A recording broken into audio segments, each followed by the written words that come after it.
Hey YouTube, this is Rob from RP Model Railroads, and in this video I'm going to be doing a repair and shell swap on this old TYCO PowerTorque ALCO C430 diesel. Now, a little bit of history on this. I actually picked this thing up in an eBay lot not too long ago, and it's been sitting around because I actually had plans for it and I didn't want to repair it until I got the thing in that I was waiting for, and that is this custom hand-painted Ephrata Valley RR C430 shell number 4301. It's actually very reminiscent of the Lehigh Valley gray and yellow scheme. And thanks again, Aaron, for an amazing job on this shell.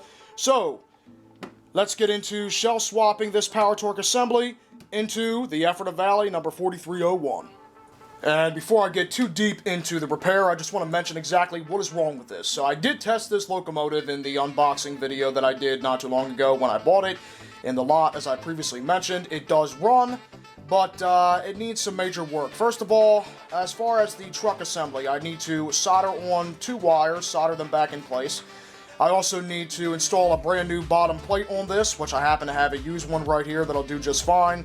It also needs a brand new snap-in piece. In fact, the original top part of the snap-in is still inside the shell. This is broken, held on by some sort of copper wire. So I've got another used piece right here that's complete that I'll use to fix that. And then it needs 2 truck covers, which I've got 2 used ones right here that'll do just fine. Not to mention a brand new front coupler. So what I'm going to do is actually repair this first of all, after I remove the trucks out of the shell. Make sure to get all the mechanisms and everything running. And then I will swap it into Ephrata Valley 4301.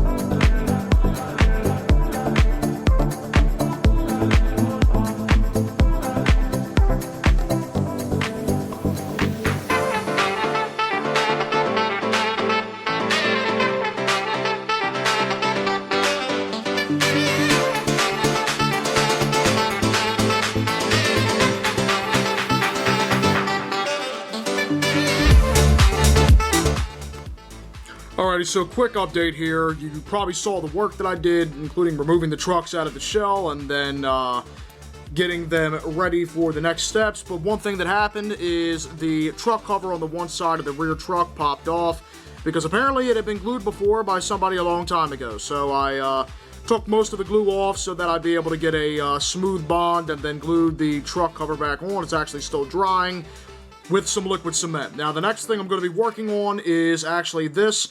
Since I'm not going to necessarily solder this right now because I want to wait for this truck cover to dry a little more, I'm going to work on replacing the bottom plate, and while I'm at it, cleaning up the gears, replacing the traction tires, and doing all that work first. By that time, the truck cover should be set enough, and then I can move on to soldering.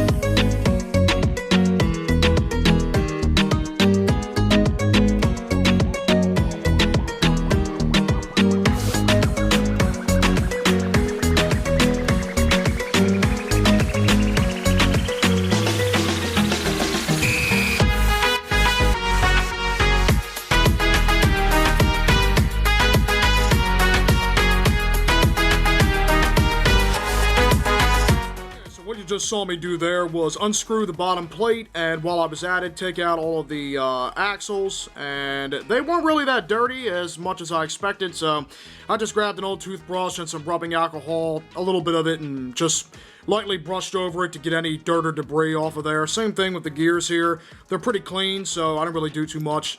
Put the new bottom plate back on, screwed it back in place, put new traction tires on. Now the only thing I'm going to do now is actually lubricate this thing.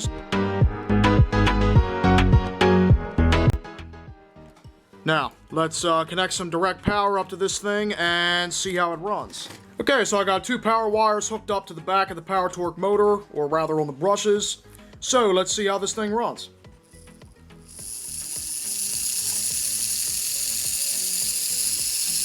Alright. Pretty awesome and forward. Now let's try reverse.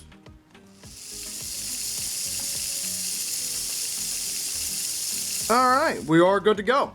So the next thing I'm going to do is, well, besides take these two wires out of here, I'm going to work on putting the truck covers on here, letting them start to glue, and then when I'm done with that, I'm going to get the soldering work done. I'll probably give you guys an update once I'm done with the soldering work.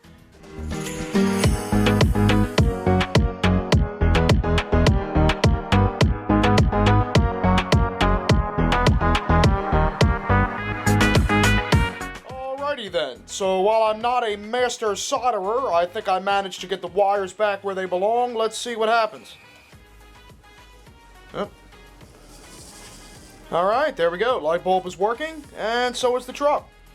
So now all I have to do is put these back inside the Ephrata Valley C430 shell and get it riding the rails.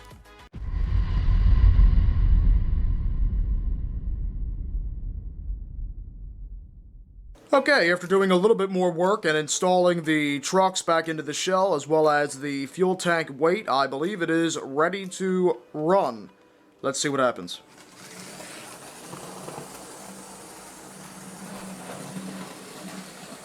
Alrighty, so the Ephrata Valley ALCO C430 is now finished. Let me put it on to top speed. There we go, and it runs like a dream. So you guys will be seeing this Ephrata Valley C430 in the future, as I do have some rail fanning videos planned for the Ephrata Valley Railroad. So make sure to stay tuned for that. And I will definitely be using this thing quite often on the layout. Thanks again for watching, everybody.